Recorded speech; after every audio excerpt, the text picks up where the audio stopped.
வந்து பேச ஆரம்பிச்சார். நீங்க எல்லோரும் மதமொழியோடு இருக்கிறீங்களாமே, நான் உங்களுக்கு ஏதோ பங்கு வச்சு சரியா தரலையாமே, உங்களை நான் வந்து ஏமாத்திட்டேனாமே அப்படின்னு நீங்க பேசுறது உண்மையான்னு கேட்டாங்க. சஹாபாக்கள் இன்னும் அமைதியா யாரும் பதில் பேசல. ரசூலுல்லாஹ் அடுத்த நெத்தி அடி மாதிரி ஒரு கேள்வி கேட்டார். அன்சாரிகளே, கொஞ்சம் நியாயமாக யோசியுங்கள். நீங்கள் எல்லாம் எப்படி இருந்தீர்கள்? மதீனாவுக்கு நான் வருகின்ற பொழுது வழிகேடுகளாக இருந்தீர்கள். நான் வந்ததால் உங்களுக்கு நேர் வழி கிடைத்தது, ஆமாவா இல்லையா? நீங்கள் எல்லாம் பரம ஏழைகளாக முசாஃபிர்களாக இருந்தீர்கள். நான் வந்ததற்கு பின்னால் மதீனா சொர்க்க பூமியாக செல்வ பூமியாக மாறியது, ஆமாவா இல்லையா? நீங்கள் எல்லாம் ஒருவர் இன்னொருவருக்கு பகைவர்களாக இருந்தீர்கள். நான் வந்ததற்கு பின்னால் சகோதரர்களாக மாறி போனீர்கள்.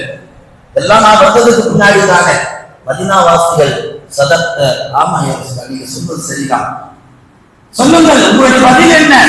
சஹாபாக்கள் சொன்னாங்க, யா ரசூலல்லாஹ், அல்லாஹ்வும் அல்லாஹ்வுடைய ரசூலும் பேர் உபகாரம் செய்திருக்கிறீர்கள், நாங்கள் என்ன பேசுவது, எல்லாம் சொல்லிவிட்டீர்கள்.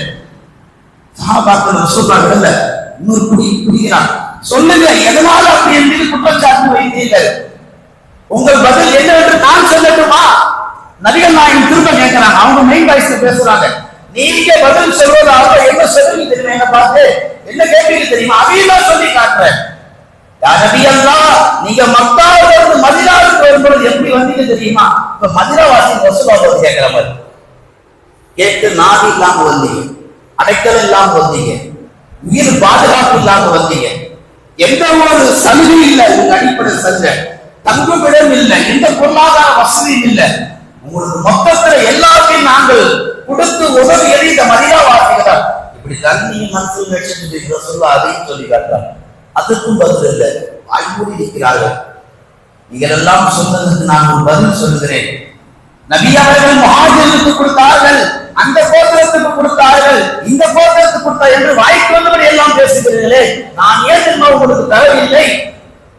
அவர்கள் எல்லாம் இஸ்லாத்துக்கு புதிதாக வந்தவர்கள். இஸ்லாம் இன்னும் வேகமாக வளர என்பதற்காக வேண்டிதான் ஒட்டகங்களையும் ஆடுகளையும் ஊட்டியார் வெள்ளி பணங்களையும் நான் அவர்களுக்கு வாரி வாரி தந்தேன். ஆனால் உங்கள் இஸ்லாம் அப்படி கிடையாது, கம்பல் பரிபூர்ணமாகிவிட்டது. நீங்க உங்களுடைய ஈமான் பரிமளிக்க ஈமான்.